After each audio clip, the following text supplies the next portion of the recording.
Pul varıydı ya da düşürdüm her şey pulla ölçülmür. Sen iş yazıyı düzgün yazanmırsan pulla ölçülmür olacıydı. Alo. Vale. Ne tersen aşkım? Buyurun ne tersiz? Sağ ol. Ben böyle yazdığımdan başa düşdüm sen acdaşlarsan. Yaxşı hiç olmasa üzümü göster görüm bir vid fasonun ne terde. Cehennem pulun yoktu hiç olmasa vidin fasonun geçek mi bir bakak buyur. Abi dur lazımdı sen.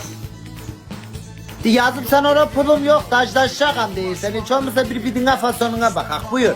Yok daha pulum yok dete kasıp oğlanım. Yok sağ ol. Ay onu deyirəm de hiç olmasa bir vidine fasonuna bakak. Bakak görek cehennem mi hiç olmasa vidin fasonun yerinde olsun. Bildim fazlarım yoktu. Karanlıktı. Işığımız yanmış. Işığımızı kesipler. Allah'ın cezası. Da ölmüşsen bastıranın yoktu desene.